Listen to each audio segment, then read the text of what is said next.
there, I'm Maggie Minyard. And I'm Winnie Ribeiro, and we are the Constitution Week co-chairs for the Princess Anne County chapter of the National Society Daughters of the American Revolution. Today, we are here to share some fun and interesting facts about our Constitution, things you probably didn't know. For example, do you know who the youngest signer of the Constitution was, or that there were mistakes in the Constitution? Do you know on what date and time and in what city the Constitution was signed? Well, we're going to share the answers to these questions and more, so let's get started. All right. To start with, 55 delegates from all states except Rhode Island, and we should probably say colonies because they weren't yet states at that point. That's right, they weren't. They met in Philadelphia, Pennsylvania to discuss and create a government with enough power to act nationally, but not so much that it would threaten fundamental rights. This was called the Constitutional Convention, which began on May 13th in 1787. George Washington was the president of the Constitutional Convention. Now, the convention ended when the Constitution was signed, and that was on Monday, September the 17th, 1787 at 4 o'clock in the afternoon in the Pennsylvania State House, which is now called Independence Hall, and that's in Philadelphia, Pennsylvania. So from May 13th to September 17th. Yep. They met This daily. Constitutional Convention was going on. Yes. 4 months. Okay. Yes. This is the same building, Independence Hall, where the Declaration of Independence was signed. The Constitution was also written here, and in fact, it was written in secret behind locked doors that were guarded by sentries. Now, although it was signed on that date, the Constitution wasn't official until it was ratified by 9 of the 13 colonies.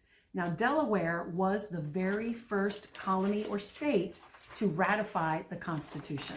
Now, several months later, on June 21st, 1788, New Hampshire became the 9th state to ratify the Constitution, making it the official law of the United States and turning the colonies into states. Now think it, they signed it on September 17, 1787. Yes. June of the next year is when it was fully official. Ratified and made official. Right. Now, It's there are a long time. It sure is. Now, there are 3 main purposes for the Constitution. First, it creates a national government consisting of our legislative, executive, and judicial branches with a system of checks and balances that kind of keep tabs on each other among those 3 branches. Secondly, it divides power between the federal government and the states. And thirdly, and maybe most important, it protects the individual rights and liberties of American citizens. And there's no other constitution on the earth that does that. None other. Okay. 39 of the 55 delegates signed the Constitution, including 2 future presidents who were George Washington and James Madison. Now, 2 of our founding fathers did not sign the Constitution, not because they didn't agree with it, but because they were overseas doing other things. Thomas Jefferson was in France as our ambassador, living in Paris, and John Adams was in London, England, as our ambassador to England. Right. Now, Jonathan Dayton was the youngest signer of the Constitution. He was the delegate from New Jersey, and he was just 26 years old. The oldest signer of the Constitution was Benjamin Franklin, and he was 81 years old. There are several spelling errors in the Constitution, which is hard to believe, but the most obvious one is the misspelling of Pennsylvania. Just above the signers' names, it was misspelled with only 1 N. 1 N. Now, due to his age and poor health, Benjamin Franklin had to be carried into the convention so that he could sign the Constitution, and it stated that tears were streaming down his face as he signed it. The Constitution is the shortest and the oldest charter document in the world that is still in use. At the time it was written, it was 4 pages long and contained 4,400 words. Since then, 27 amendments have been added. The first 10 amendments of the Constitution are known as the Bill of Rights. Right. Now, the U.S. Constitution is also the most difficult to get amended. The first thing that has to happen is they have to propose the amendment. Now, the proposal must win 2/3 of the vote of both the House and the Senate. That means that 67 senators and 290 representatives must accept the proposal. That's a lot. Now, after that, which is a lot of work, 2/3 of the state legislatures must request to call for a national convention. That is 34 out of the 50 state legislatures.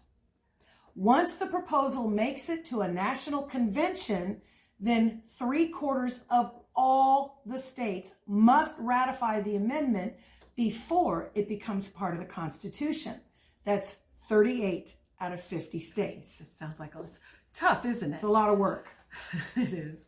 Well, the celebration of the Constitution was started by none other than the National Society Daughters of the American Revolution. Yes, that was 1955.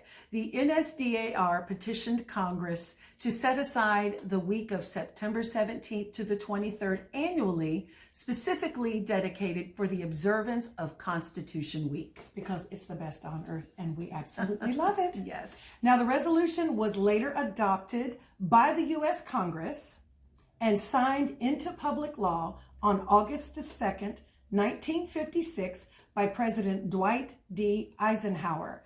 We have been celebrating Constitution Week and Constitution Day ever since then. Now, there are a few ways that you can celebrate Constitution Day. One of them is to read the preamble of the Constitution. Just get together with your friends or family and read it together. Or you could watch Schoolhouse Rock and learn the preamble song, like we did when we were kids. Yep. Another way to celebrate Constitution Day is by ringing a bell on September 17th at 4 o'clock in the afternoon. Use any kind of bell that you have handy. A cowbell, more cowbell, a doorbell, a ship bell, a crystal bell, whatever you have. It all works. It does. So mark your calendars for September the 17th. And set your alarms for 4 p.m. And ring your bell with us to celebrate Constitution Day.